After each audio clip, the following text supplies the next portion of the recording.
Hello guys, பூண்டு குழம்பு எப்படி செய்யலாம்னு பார்க்கலாமா? 2 வெங்காயம், 2 தக்காளி நான் கட் பண்ணி வச்சுருக்கேன். ஒரு கைப்பிடி அளவு ஃபுல்லா பூண்டை வந்து நான் உரிச்சு வச்சுருக்கேன். அது கூட 2 ஸ்பூன் மிளகு, 2 ஸ்பூன் சீரகம், ஒரு கைப்பிடி அளவு கொத்தமல்லி.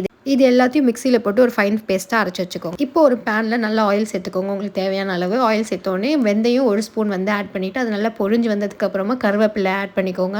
இது நல்லா பொரிஞ்சு வந்ததுக்கப்புறமா நீங்கள் வந்து ஒரு கைப்பிடி அளவு பூண்டு அகைன் சேர்த்துக்கோங்க. நீங்கள் எவ்வளோ பூண்டு சேர்த்துக்கிறீங்களோ அவ்வளோ டேஸ்ட் வந்து சூப்பராக இருக்கும்.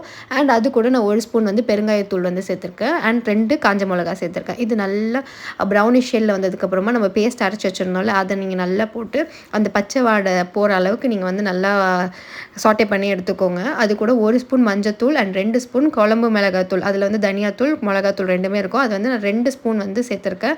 நீங்கள் நல்லா அதை மிக்ஸ் பண்ணதுக்கப்புறமா புளி தண்ணி வந்து கரைச்சி வச்சுக்கோங்க சைட் பை. அதை கரைச்ச தண்ணியை வந்து இப்போ நீங்கள் இதில் வந்து சேர்த்துக்கலாம். எவ்வளோ தண்ணி வேணுமோ அதில் சேர்த்துக்கோங்க. அண்ட் எக்ஸ்ட்ரா வாட்டர் வந்து நீங்கள் வந்து ஆட் பண்ணிக்கோங்க. இது வந்து நீங்கள் எவ்வளோக்கு எவ்வளோ கொதிக்க வச்சு சுண்ட வைக்கிறீங்களோ அந்தளவு டேஸ்ட்டாக இருக்கும். ஸோ இது எப்படி இருக்குன்னு கமெண்ட்டில் சொல்லுங்கள். கண்டிப்பாக சேனல் சப்ஸ்கிரைப் பண்ணிக்கோங்க. டாட்டா.